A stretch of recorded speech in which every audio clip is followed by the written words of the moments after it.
Segera download Quran Tadabbur, dia meraih tafsir kebaikan. dalam genggaman Contoh, Anda. bulan Ramadan adalah bulan Al-Quran.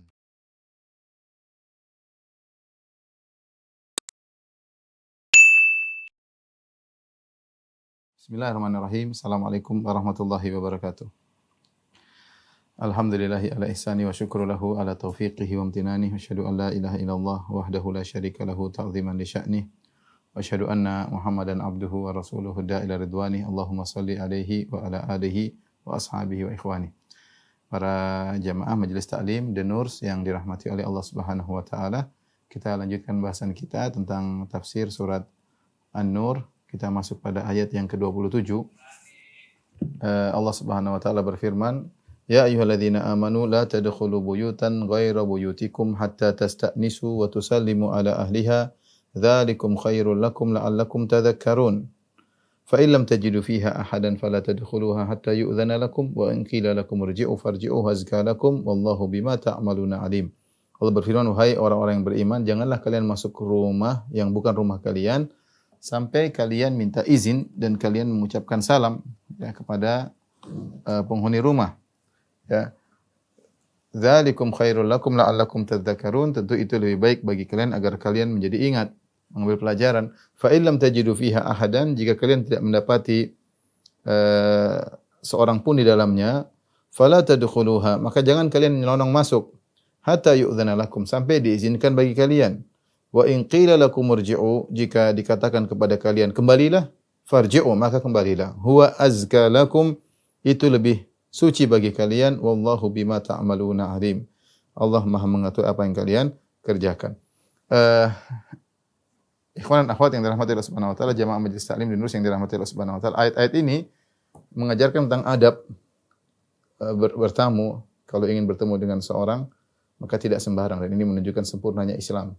Sudah kita jelaskan bahwasanya surat An-Nur ini surat yang penting diketahui oleh kaum muslimin karena mengajarkan tentang banyak adab. Di antaranya adab ketika ingin bertamu ke rumah orang. Allah buka firman-Nya dengan berkata, "Ya ayyuhalladzina amanu la tadkhulu buyutan ghaira buyutikum." Hai orang beriman, jangan kalian masuk ke rumah yang bukan rumah kalian. Syaratnya apa? Kalau mau masuk, hatta tasta'nisu wa tusallimu ala ahliha.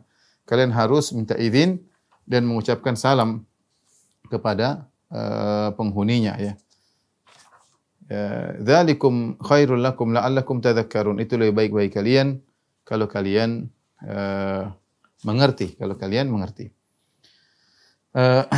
Di antara adab seorang ketika hendak bertamu, ya, adalah minta izin, ya. Karena penghuni rumah punya privasi. Kalau dia tidak izinkan, maka tidak boleh kita masuk. Kalau kita sudah ucapkan salam dan minta izin 3 kali, tidak diizinkan, maka kita harus pulang. Kita harus tahu adab tersebut. Dan ini telah dijelaskan dalam hadis Nabi SAW dari Abu Sa'id Al-Khudri radhiyallahu anhu. Dia berkata, "Kuntu fi majlisin min majalisil Ansar idh ja'a Abu Musa ka'annahu mad'ur." Aku suatu hari di suatu majelis, di dalam majelis kaum Ansar, tiba-tiba datang Abu Musa al-Asy'ari tergesa-gesa, faqala ista'dzantu ala Umar thalathan, ya.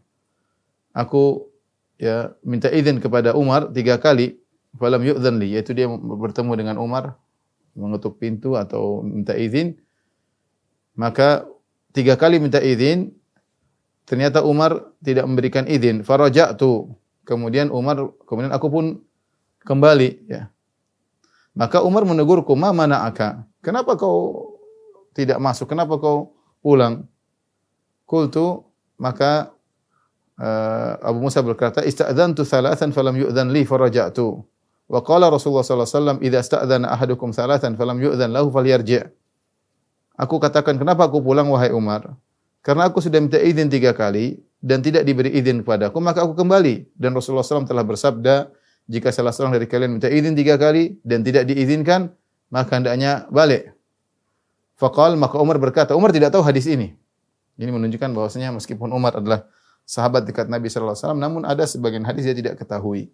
Yang diketahui oleh Abu Musa al-Asy'ari yang tentu jauh perbandingannya dengan Umar. Tapi seperti dikatakan, sebagaimana dikatakan, yujad fi nahar ma la yujad fil bahr.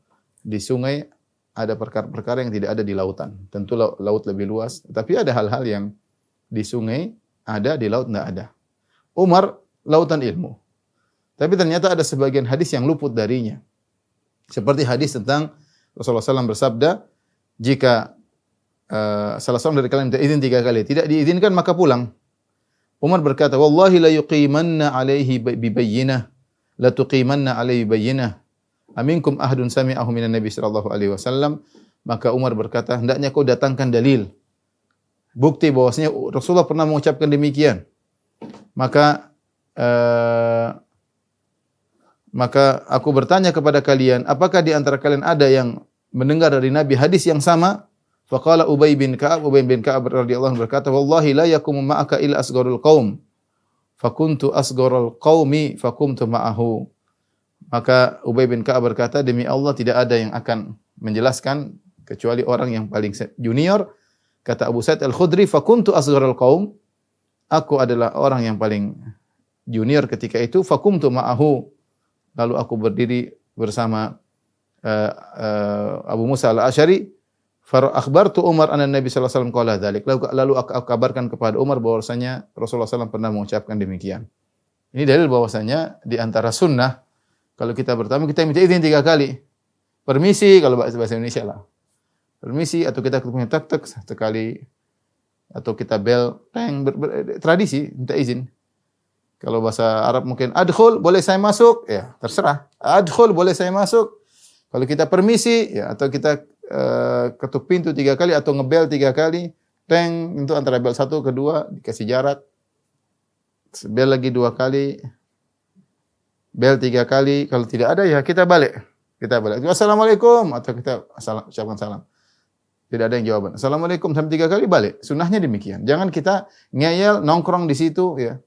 Tidak mau pulang-pulang, ini menyelisih adab Islami.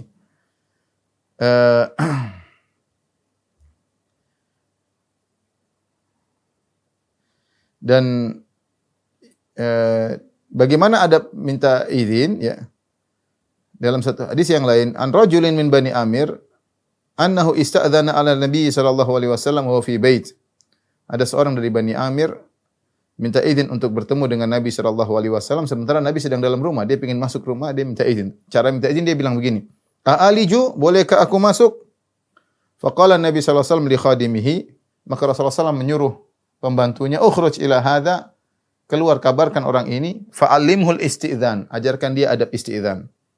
Qul lahu, katakan cara minta izin itu begini. Qul assalamu alaikum a'adkhul. Ucapkan assalamu alaikum, bolehkah aku masuk? Fasami'ahu, maka orang itu pun mendengar cara adab minta izin. Kemudian orang itu mengulangi, assalamu alaikum adkhul. Assalamualaikum, boleh aku masuk? Fa'adzina lahu Nabi sallallahu alaihi wasallam fadakhal. Maka Rasulullah SAW mengizinkan untuk masuk, maka orang itu pun masuk. Oleh karenanya para ulama khilaf tentang bagaimana cara minta izin. Apakah bilang saya masuk dulu baru assalamualaikum atau assalamualaikum dulu baru bilang saya boleh masuk? Perkaranya ringan, artinya fleksibel ya. Kalau ada orang di dalam, kita tahu ada orang di dalam, kita boleh mengucapkan assalamualaikum, boleh masuk enggak? Seperti itu, boleh. Atau assalamualaikum, kalau enggak ada jawaban 3 kali kita pulang. Ya. Kalau enggak ada orangnya, boleh kita tidak mengucapkan salam, kita mengatakan boleh masuk, ada orang, seperti itu. Kita boleh masuk meskipun tidak mengucapkan salam. Kalau ada jawaban baru kita bilang assalamualaikum. Jadi perkaranya fleksibel. Karena dalam ayat Allah mengatakan la tadkhulu buyutan ghayra buyutikum hatta tasta'nisu wa tusallimu. Jangan kalian masuk rumah yang bukan rumah kalian sampai kalian minta izin dan kalian mengucapkan salam. Seakan-akan minta izin dahulu daripada mengucapkan salam. Ya. Tetapi dalam hadis tadi yang kita sebutkan, Rasulullah SAW mengajarkan salam dulu baru minta izin. Assalamualaikum. Adkhul. Assalamualaikum. Boleh saya masuk? Berarti salam dulu baru minta izin. Tapi zahir ayat, hatta tasta'nisu wa tusallimu. Jangan kalian masuk sampai kalian minta izin dan mengucapkan salam. Sehingga sebagian ulama menjamak di antaranya Syekh Utsaimin rahimahullah ta'ala. Kalau ada orang kita tahu di dalam rumah, kita mengucapkan assalamualaikum, boleh masuk? Kalau kita enggak tahu ada orang dalam rumah atau tidak, kita bilang dulu Boleh izin masuk, ketuk pintu, ya minta izin dulu. Kalau ada orang jawab baru kita bilang assalamualaikum. Tapi wallahu alam bisa perkaranya fleksibel. Boleh begini, boleh begini. Apalagi Allah Subhanahu wa taala menggunakan huruf waw di sini. Tasta'nisu wa tusallimu, dan kita tahu waw adalah dan, artinya dan hanya sekedar menggandengkan. Itu minta izin dan mengucapkan salam. Boleh minta izin baru mengucapkan salam, boleh mengucapkan salam baru minta izin. Intinya dua-duanya terpenuhi, minta izin mengucapkan salam, baru kemudian kita masuk rumah seseorang. Dan ini adab kelihatannya sepele, tapi ini sampai Allah sebutkan dalam Al-Quran. Karena ini berkaitan dengan privasi orang rumah. Sampai Allah mengatakan, ya ayyuhalladzina amanu, wahai orang-orang yang beriman. Ya, tentunya tidak memperhatikan adab ini kecuali orang yang beriman. Seakan-akan Allah berkata konsekuensi dari keimanan kalian adalah perhatian terhadap adab yang kelihatannya sepele ini. Tapi ini adab orang beriman harus memperhatikan. Karena masalah minta izin masuk ini terkait dengan masalah menjaga pandangan, ya, menjaga pandangan. Dari Sahal bin Sa'ad radhiyallahu anhuma, hadis, ya. Dia berkata, "Ittala'a rajulun bin Juhrin fi hujari Nabi sallallahu alaihi wasallam." Wa ma'an Nabi sallallahu alaihi wasallam midran, ya. Semacam Rasulullah SAW, ada seorang ngintip salah satu celah dari rumah Nabi sallallahu alaihi wasallam. Dia ngintip gini. Dan Nabi sallallahu alaihi wasallam ketika itu ada midran, dia membawa semacam besi untuk ngatur rambut. Yahku bihi, untuk mungkin ada yang digaruk. Rasulullah terkadang ada besi digunakan untuk menggaruk kepalanya. Maka Rasulullah SAW berkata, qala lau a'lamu annaka tanzuru la ta'antu bihi fi ainika. Kalau saya tahu tadi kau ngintip-ngintip, saya akan masukkan besi ini ke matamu. Innama ju'ilal isti'dzanu min ajil basar. Sungguhnya disyariatkan isti'dzan, minta izin itu karena untuk menjaga pandangan. Maka tidak boleh seorang kemudian ngintip-ngintip rumah orang.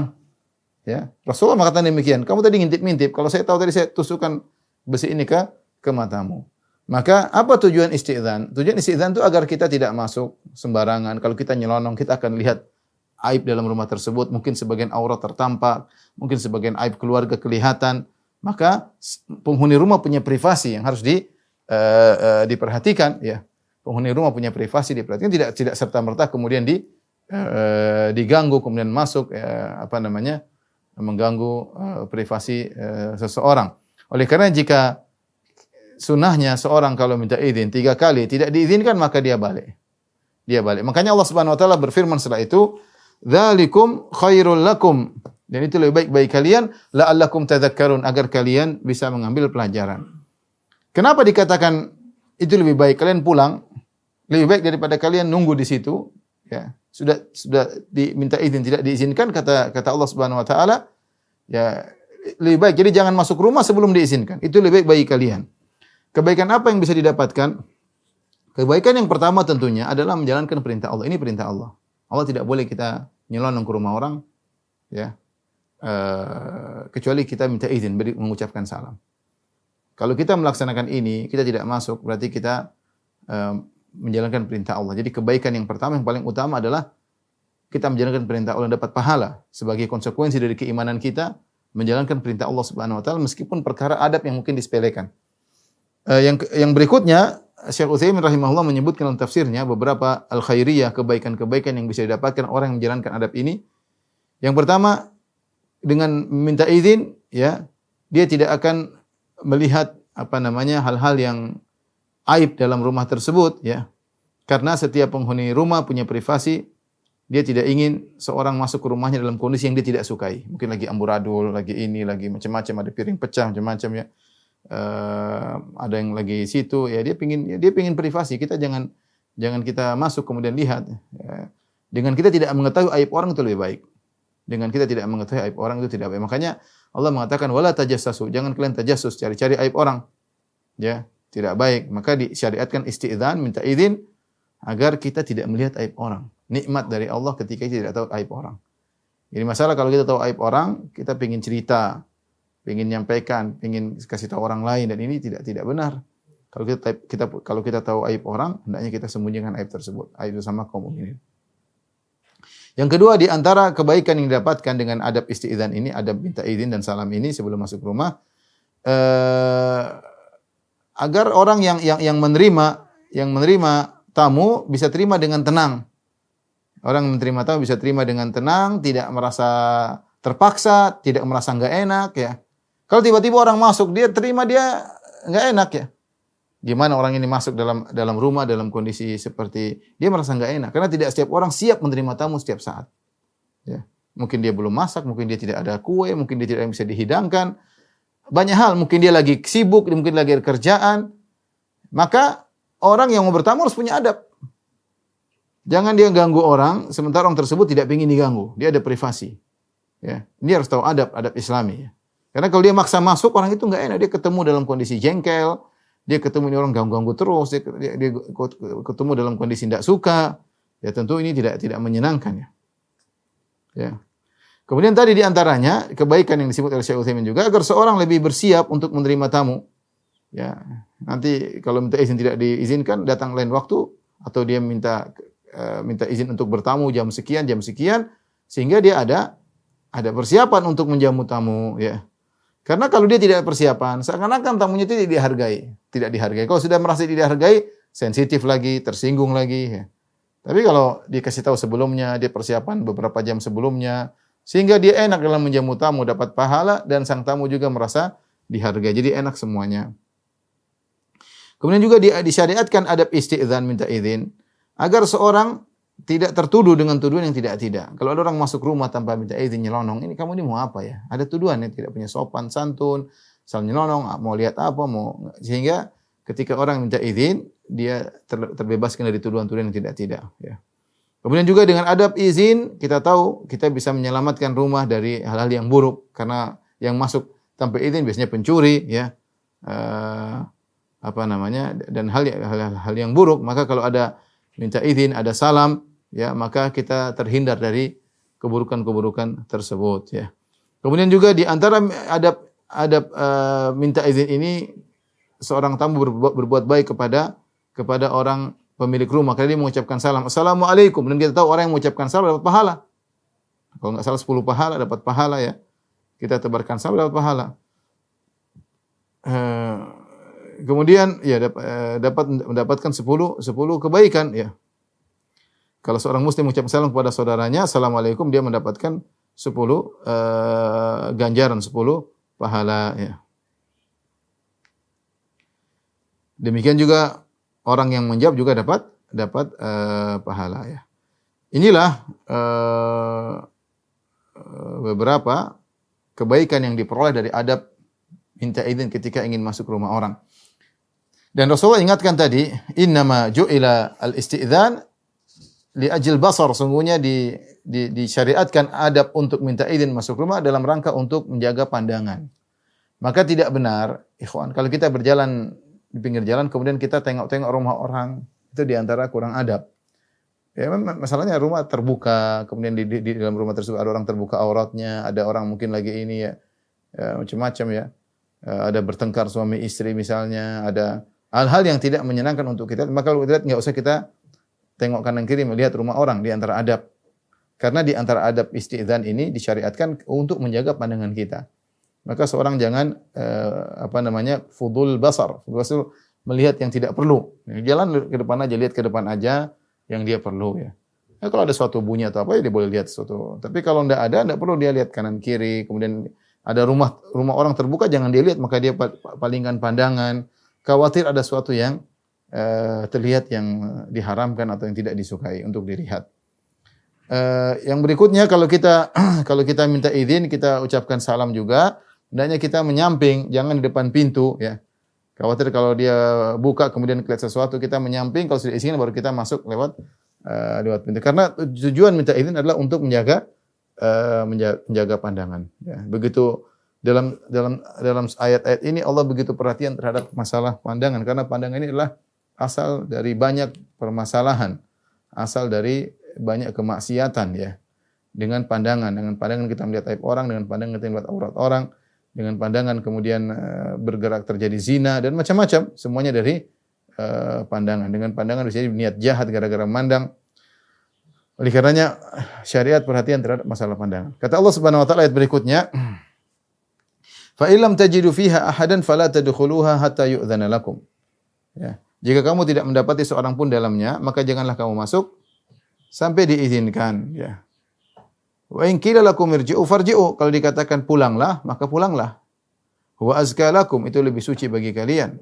Wallahu bima ta'maluna alim. Allah lebih mengetahui apa yang kalian lakukan, ya. Jadi kalau ternyata ya, kita assalamualaikum atau kita boleh masuk, ada orang dalam, ya, tidak ada yang jawab, maka jangan kita masuk, ya. Dan ini ayat ini untuk mengingatkan, bukan berarti kalau kita tahu nggak ada orang kita boleh nyelonong, ya. Justru kalau tahu tidak ada orang, jangan masuk, ya, jangan masuk, karena itu bukan rumahmu, maka tidak boleh masuk. Apalagi kalau ada jawaban dari dalam, balik pulang, tidak terima tamu, ya sudah, ya. Ini lebih parah lagi, yang kalau kita ucapkan assalamualaikum 3 kali tidak dijawab, kita disuruh pulang, kita bel 3 kali, ting ting 1. Ting ting 2. Ting ting 3 kali. Ya jangan sampai 100 kali. 3 kali enggak ada pulang. Apalagi kita bel di dalamnya ada orang dan menjawab enggak terima tamu. Anaknya keluar, ayah lagi sibuk. Enggak terima tamu. Ya sudah. Kata Allah, wa idza qila lakum irji'u farji'u. Kalau dikatakan kepada kalian pulanglah, maka pulanglah. Di sini para ulama mengatakan Allah Subhanahu wa taala mengajarkan tanpa bahasa kita tanpa pekewuh. Terang-terangan. Karena ini ada berkaitan dengan privasi seseorang. Ya. Daripada nunggu situ, daripada ini, ya udah, daripada ke nongkrong situ nunggu, bilanglah saya mau ketemu lah, ya bikin orang jadi enggak enak menerimanya. Ayah lagi istirahat, sudah bangunkan dulu ayah, ya. Ini namanya maksa, ya. Jadi enggak enak, ya. Kecuali kalau ada izin sebelumnya, sudah janji sama ayah jam sekian, ya kata ayah mau ketemu, mungkin ayah lupa, coba diingatkan, ya itu lain cerita. Atau sama istrinya, Mbak tadi bapak sudah izinkan, tadi ada ketemu jadwal pertemuan, mungkin bapak lupa, coba itu oke lah. Tapi kalau nggak ada, kemudian dibilang bapak lagi sibuk atau ayah lagi ini, lain kali waktu nanti sore aja, sudah kita pulang, ya kita pulang. Allah mengatakan, dan ini apa namanya, sampai Allah maksudnya terang-terangan, tidak perlu pekewuh masalah ini. Ini masalah privasi seorang. Dan ini sehingga Allah ajarkan kepada pemilik rumah maupun orang yang bertamu. Pemilik rumah punya hak untuk mengatakan tidak terima tamu. Nanti aja, boleh. Pulang. Nanti. Boleh, dia punya hak. Dan dia tidak perlu malu untuk mengucapkan demikian. Kalau tidak ingin terima tamu, bilangnya nanti aja. Lain kali. Ya, besok, minggu depan, terserah dia yang punya rumah. Ya. Dan orang yang dikatakan besok, minggu depan, dia enggak boleh tersinggung. Karena Allah perintahkan, wa idza qila lakum irji'u farji'u, jika dikatakan nanti pulang aja, hendaknya dia pulang. Wa azka lakum, dan ini lebih suci bagi kalian, lebih suci bagi hati kalian karena kalian menjalankan perintah Allah Subhanahu wa taala. Jangan tersinggung, jangan merasa direndahkan, jangan merasa hina. Sampai ada seorang salaf, Qatadah meriwayatkan, sebagian salaf berkata, sebagian disebutkan oleh dalam tafsir Ibnu Katsir, tafsir Ibnu Jarir, sampai sebagian salaf berkata, saya pengen sekali, saya nunggu waktu di mana saya ketuk pintu terus ada yang bilang pulang sana. Tidak terima tamu. Namun saya tidak dapatkan kondisi gitu. Kalau ketuk pintu selalu dibukain atau enggak dijawab, tapi jarang kita ketuk pintu ada yang bilang enggak terima tamu, jarang. Jarang. Sehingga orang soleh ini, sebagian salaf ini mengatakan, saya ingin dikatain demikian. Irji, pulang. Supaya saya dapatkan keutamaan Allah mengatakan, huwa azka lakum, itu lebih suci bagi kalian. Ya, jadi saya terima aturan Allah, disuruh pulang, saya pulang tanpa gerundel, tanpa jengkel. Allah yang perintah. Jika penghuni rumah mengatakan pergilah, pulanglah, maka pulanglah. Jangan ngeyel. Jangan nongkrong situ, jangan maksa-maksa. Huwa azka lakum, itu lebih baik bagi kalian. Wallahu bima ta'maluna alim, dan Allah mengetahui apa yang kalian lakukan, ya.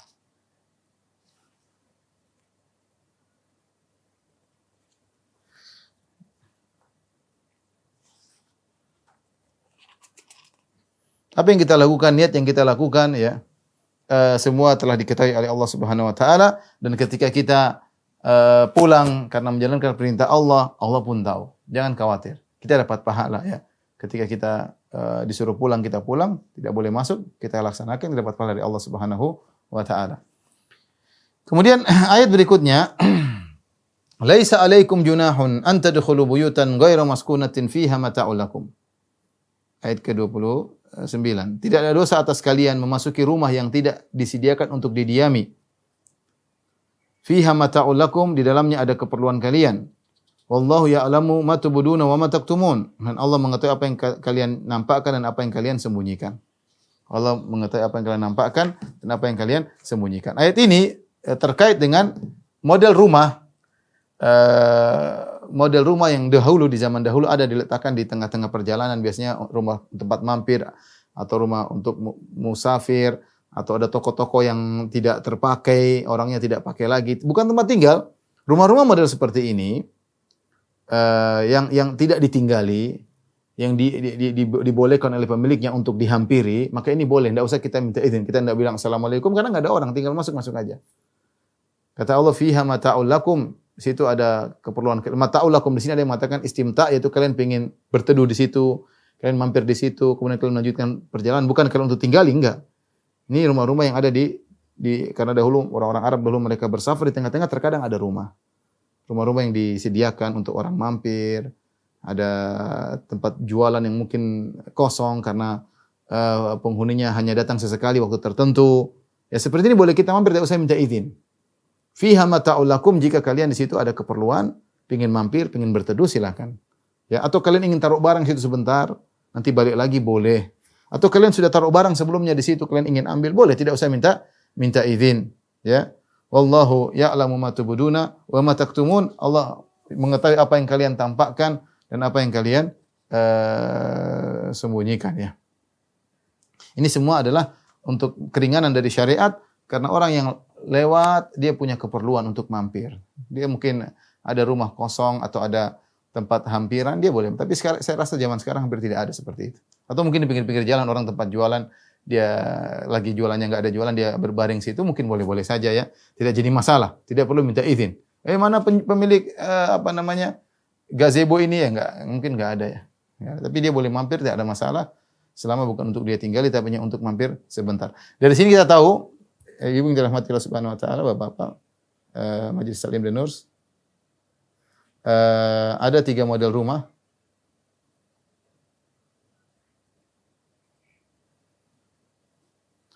Yang pertama, rumah sendiri, kemudian rumah milik orang lain yang ditempati. Yang ketiga, rumah milik orang tapi tidak ditempati. Tapi tidak ditempati. Dan dibiarkan begitu saja, ya. Dibiarkan. Itu misalnya tempat-tempat singgah di pinggir jalan, tempat-tempat pinggir jalan, di pinggiran jalan. Mungkin zaman sekarang sudah tidak ada, ya, tapi zaman dulu ada seperti ini. Kalau rumah sendiri tidak perlu minta izin.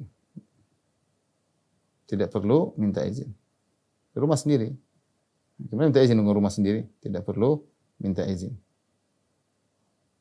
Tapi disyariatkan untuk beri salam. Ya. Fasallimu ala anfusikum. Nanti akan datang ayatnya. Namun disyariatkan tidak perlu minta izin. Namun disyariatkan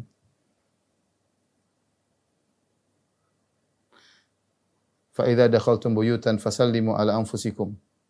Disyariatkan untuk mengucapkan salam.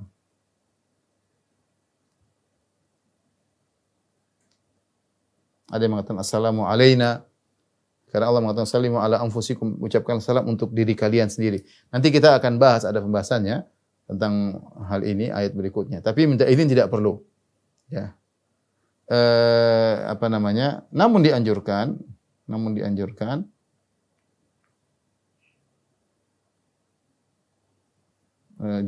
jika dipandang perlu pemberitahuan. Kata para ulama, jika dipandang perlu maka ada pemberitahuan agar istri siap-siap. agar istri siap-siap,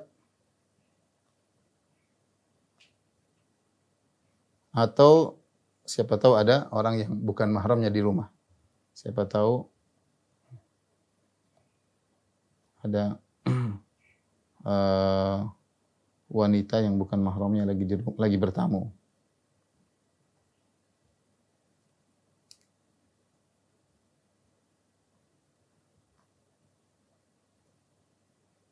Tidak ada masalah kita. Ada pemberitahuan lah. Atau ayah pulang, atau assalamualaikum, boleh. Tapi izin tidak disyariat, tidak harus. Karena rumah-rumah sendiri, kita kenapa tidak perlu minta? Ini rumah sendiri yang kita minta, rumah orang lain. Yang kita minta izin rumah orang lain. Kalau rumah milik orang lain yang ditempati, ya, maka harus minta izin. Ya. Maka harus minta izin dan mengucapkan salam. Assalamualaikum, ya. Minta izin dan mengucapkan salam. Jika tidak, dan ada 3 kemungkinan, atau ada 2 kemungkinan, 3 kemungkinan, ya. Pertama, tidak dijawab setelah minta izin 3 kali.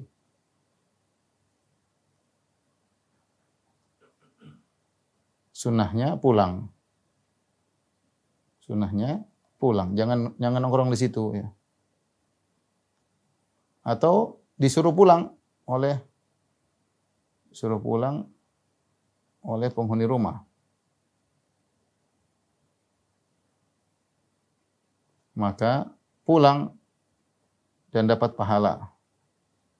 Dapat pahala, hati lebih suci. Kenapa? Karena kita menjalankan perintah Allah. Ini jengkel, sebenarnya harus jengkel. Pulang, nggak bisa. Sebenarnya kan jengkel. Tapi Allah mengatakan, irji'u, pulanglah, huwa azka lakum. Itu lebih suci bagimu. Nah, ini yang perlu kita ingat. Kita ini jalankan perintah Allah, dapat kesucian pahala. Dapat pahala dan hati menjadi suci. Hati lebih suci. Artinya kita tidak perlu jengkel karena Allah Subhanahu wa taala. Ya, tidak jengkel karena Allah.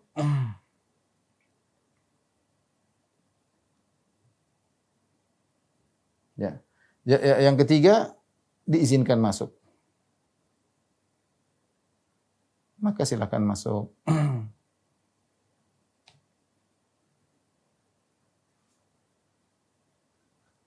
Nah, adapun rumah model ketiga yang tadi rumah milik orang tapi tidak ditempati seperti pinggir jalan, mungkin ada gazebo atau ada sawung yang dibiarin, penjualnya lagi tidak ada. Kan banyak di perjalanan. Kita boleh mampir, boleh baring-baring, enggak ada masalah. Kalau dahulu ada rumah-rumah yang ditaruh situ untuk orang yang bersafar, mungkin ditaruh barang, mungkin diistirahat, sebenarnya tidak perlu minta izin karena pemiliknya membiarkan rumah tersebut untuk dipakai. Ini semua demi kemudahan kaum muslimin. Ini 3 model rumah. Taib, setelah itu Allah Subhanahu wa taala membahas tentang kewajiban untuk menundukkan pandangan. Kewajiban untuk menundukkan pandangan. Allah Subhanahu wa taala berfirman dalam ayat ke-30, "Kullil mu'minina yaghuddu min absarihim wa yahfadhu furujahum, dzalika azka lahum, innallaha khabirum bima yasnaun." Ya. Baik, ini sudah, Min?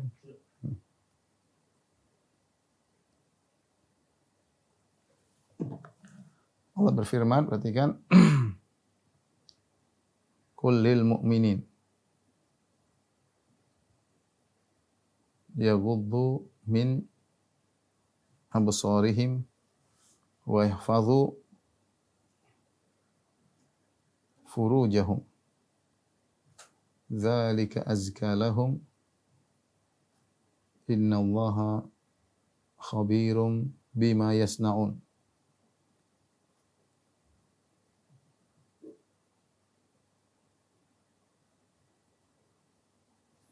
Kata Allah Subhanahu wa taala,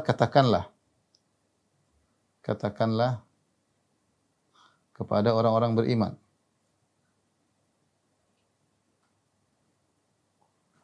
tundukkanlah sebagian pandanganmu. Ya. Tundukkanlah, min artinya sebagian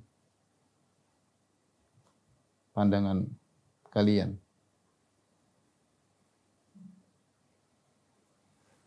Dan hendaknya menjaga kemaluan. Menjaga kemaluan. Ini lebih suci bagi kalian, ini lebih suci.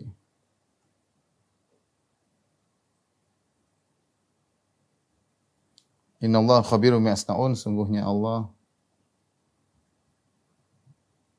Maha tahu apa yang kalian lakukan.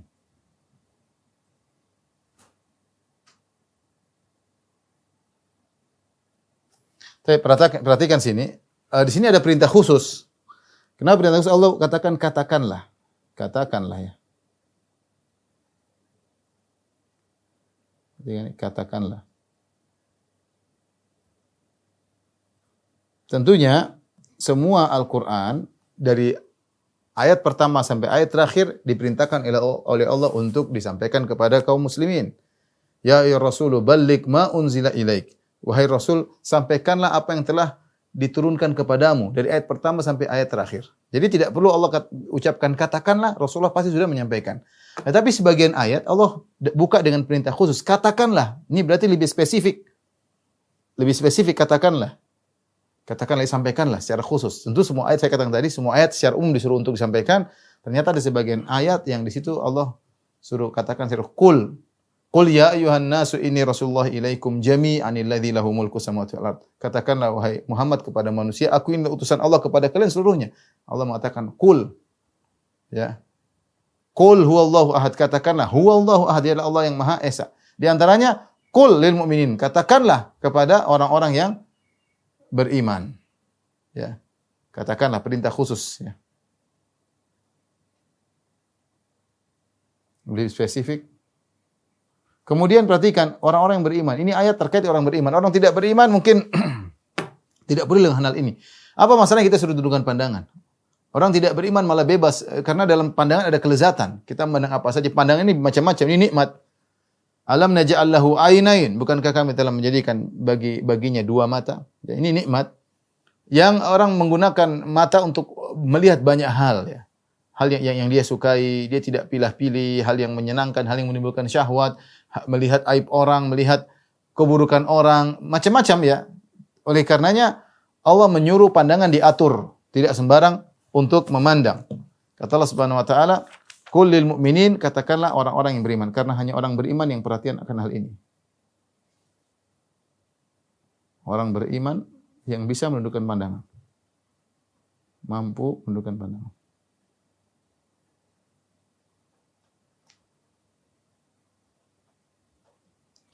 Yaghuddu min absarihim, agar mereka tundukkan sebagian. Min di sini ada khilaf, ada yang mengatakan min adalah untuk menunjukkan litaukid, yaitu tundukkanlah pandangan seakan-akan yaghuddu absarahum. Tapi banyak ulama mengatakan min tidak, min situ adalah litab'id, tundukkan sebagian pandangan kalian. Karena di sana ada pandangan yang dibolehkan.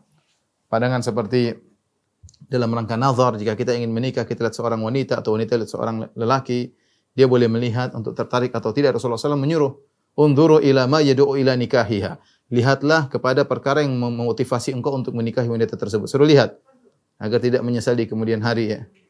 Jangan menikah tidak melihat wanita. Ini contoh pandangan yang diperbolehkan. Tentunya pandangan untuk melihat sebagian wajah wanita kalau terjadi transaksi, ini wanita siapa, jangan sampai salah, atau dia menjadi saksi misalnya. Ini pandangan diperbolehkan.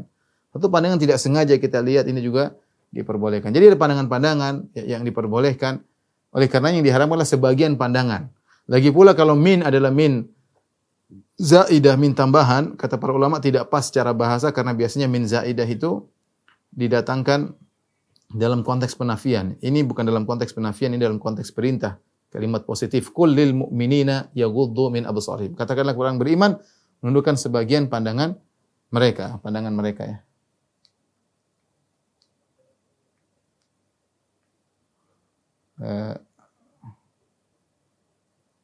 Pandangan mereka. Wa yahfadhu furujahum, untuk menjaga kemaluan mereka ya. Setahu saya terkait dengan masalah pandangan, hukum asal hukum asal lelaki tidak boleh melihat wajah wanita, ya, wajah wanita meski tidak berhasrat. Ini hukum asal. Tapi dia boleh kalau ada keperluan baru boleh. Jika ada keperluan baru boleh.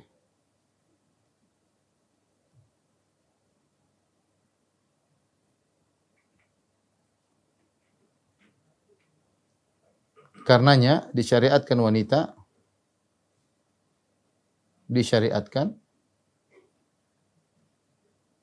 entah wajib atau sunnah.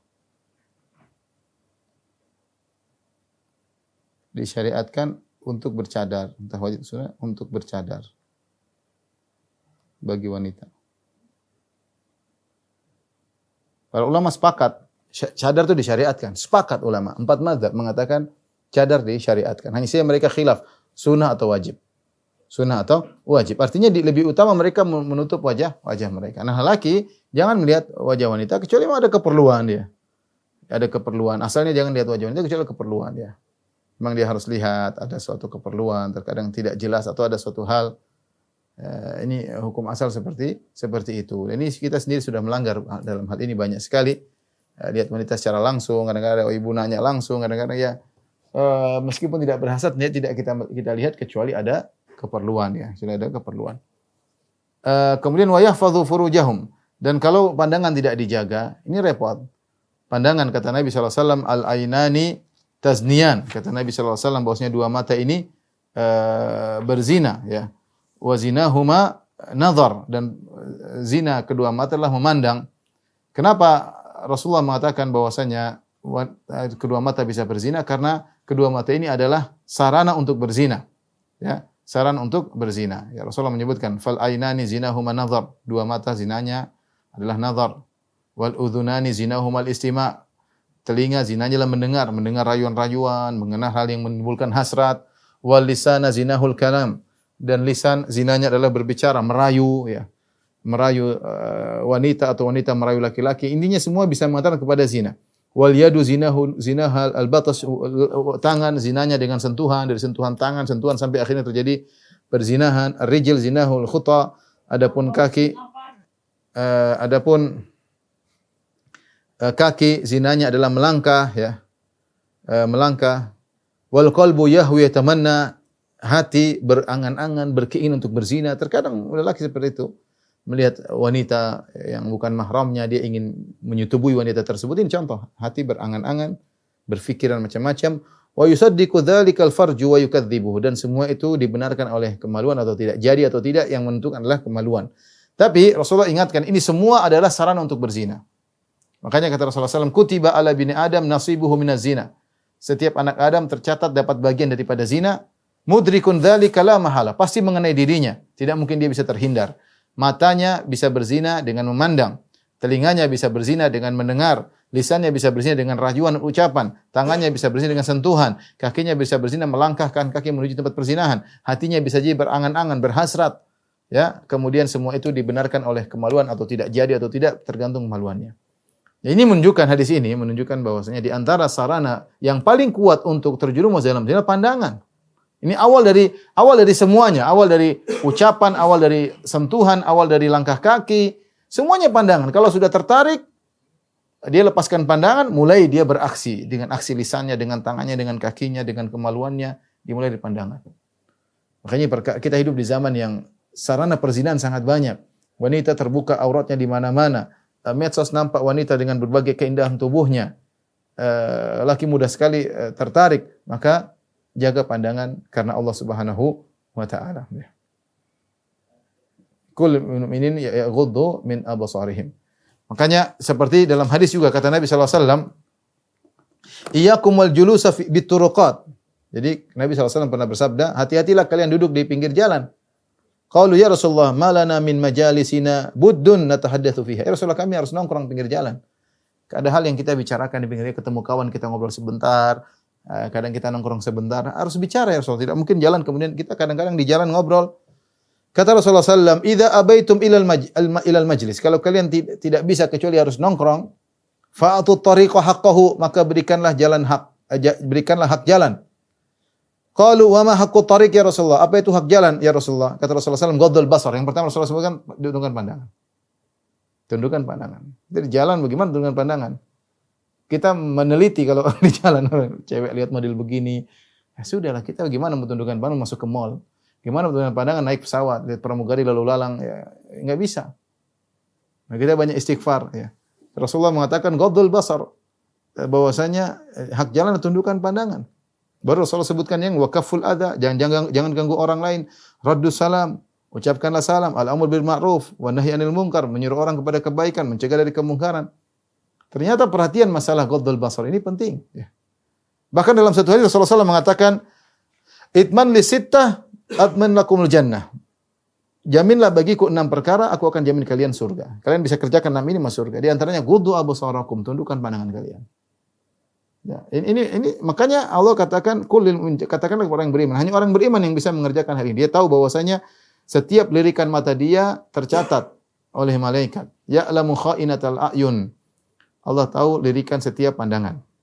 Maka seorang waspada ya. Tundukkan pandangan.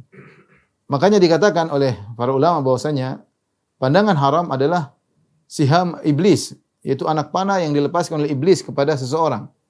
Kalau dia sudah melihat yang haram, ada anak panah yang masuk ke dalam jantungnya. Kalau sudah masuk dalam jantungnya, terkadang sulit untuk disembuhkan. Dia memandang akhirnya terbiaskan dalam hatinya, tergambarkan, tidak bisa hilang begitu saja pandangan haram tersebut. Terkadang jika berlanjut akhirnya menjadi kecanduan. Ya, kecanduan melihat sesuatu yang haram atau jatuh cinta kepada sesuatu yang haram ya. Terjadi seorang tidak menundukkan pandangan akhirnya jatuh cinta sama istri orang. Bagaimana coba? Dia lihat istri orang, tertarik sama istri orang. Dia melihat wanita pezina, cinta sama wanita, tertarik dengan wanita pezina tersebut, wanita pezina. Ya. Oleh karena seorang waspada, kalau ada hal yang haram dia palingkan pandangannya karena Allah Subhanahu wa taala. Ya. Makanya setelah itu Allah mengatakan dzalika azka lakum. Ini lebih suci bagi kalian. Setiap kita ada hal yang haram kita palingkan pandangan kita, maka hati kita menjadi suci. Semakin khusyuk dalam salat, semakin mudah kita terenyuh ketika baca ayat Allah Subhanahu wa taala. Semakin mudah kita menangis dalam salat-salat kita, ya. Namun hati kita kotori dengan pandangan-pandangan yang haram dan kita hidup di zaman kita mudah sekali mengumbar pandangan. Saking begitu mudahnya kita mengumbar pandangan sampai kita tidak beristighfar dari dosa mengumbar pandangan tersebut.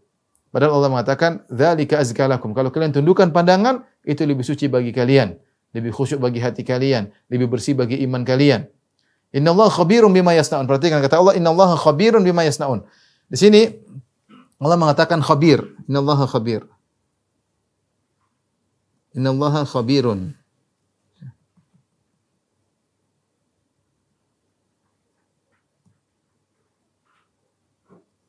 Innallaha khabirun. Khabir ini dia lebih spesifik daripada alim ya. Kita ada alim yaitu maha mengetahui. Ini sudah saya bahas dalam masalah semua sifat. Kalau khabir dia lebih artinya maha mengetahui yang detail. Mengetahui yang detail. Kenapa Allah datangkan khabir di sini? Karena masalah pandangan ini perkara yang detail. Lirikan itu kan gerakan sangat singkat, lirik kanan, lirik kiri. Terkadang orang kita berbicara dengan seseorang, orang kita ngelirik kanan, orang itu enggak tahu. Atau kita buka HP, kita melihat sesuatu yang haram, orang di depan kita enggak tahu. Istri kita enggak tahu, anak kita enggak tahu. Jadi jangankan perkara yang Allah mengetahui perkara yang sangat detail. Jangankan masalah matamu, hatimu juga Allah tahu. Ya alamu kha'inatal a'yun wa ma tukhfi sudur. Allah tahu pengkhianatan lirikan matamu. Dan Allah tahu juga gerakan isi hatimu, maka waspada. Lirikan mata kita ini, gerakan pupil mata kita ini, Allah tahu.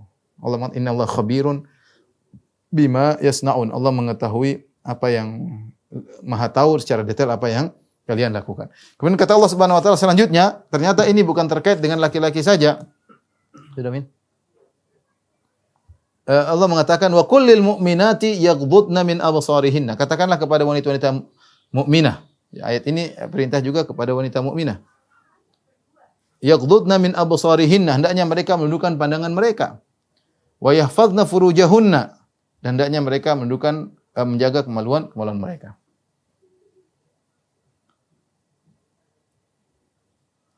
Nah, sama wa qul lil mu'minati, kata Allah Subhanahu wa taala, wa qul lil mu'minati yaghdudna min absarihinna wa yahfazna furujahunna.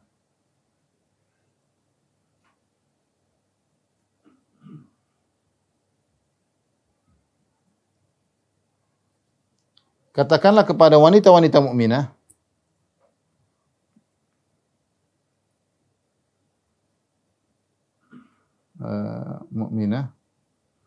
untuk menundukkan sebagian pandangan mereka.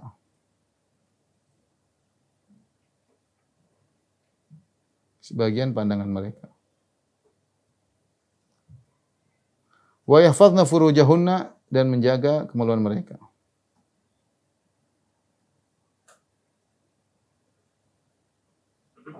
Taib, wanita juga diperintahkan menundukkan pandangan. Perhatikan, wanita juga diperintahkan menundukkan pandangan. Ya. Pandangan wanita ada dua model. Hukum wanita memandang lelaki.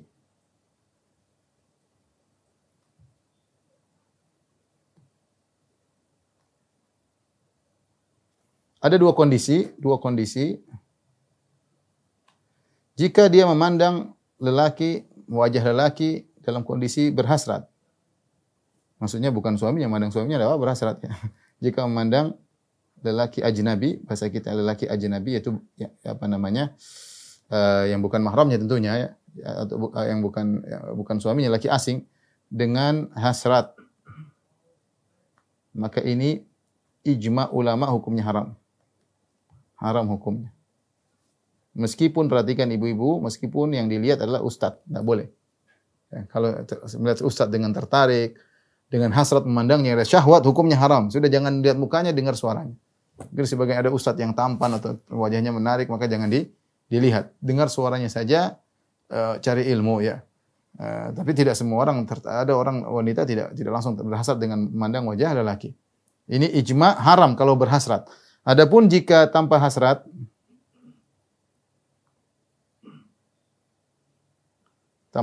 itu biasa-biasa saja. Maka ini ada khilaf di kalangan para ulama, khilaf.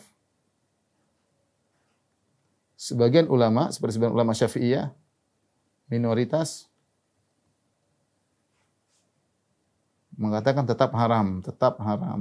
Tidak boleh. Berarti dia kasusnya, berarti posisinya seperti lelaki persis, hukumnya seperti lelaki. Hukumnya persis seperti lelaki memandang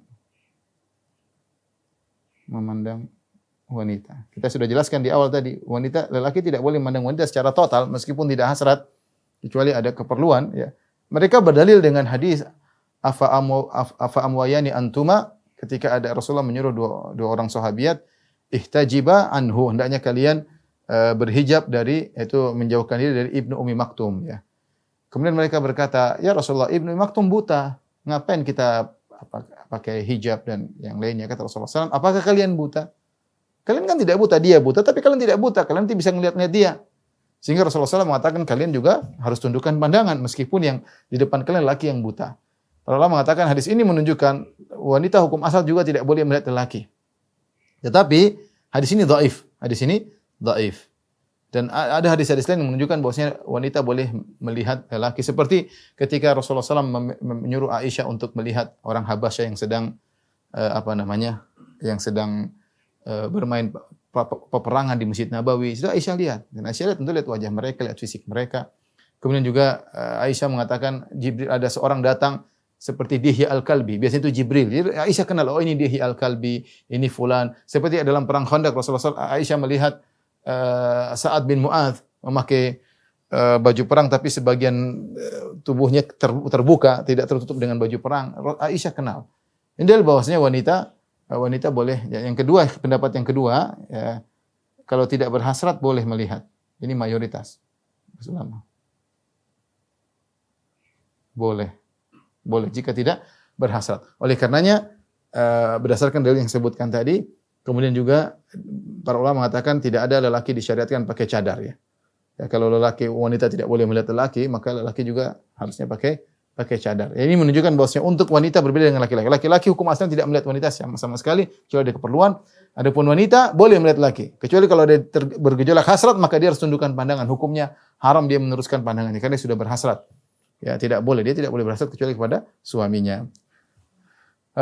Oleh karenanya kita ingatkan bagaimana para wanita-wanita yang kemudian sibuk nonton drama Korea, lihat artis-artis ganteng-ganteng ya yang menggoda iman mereka, yang buat mereka berhasrat, lihat film-film, maka ini hukumnya haram ya.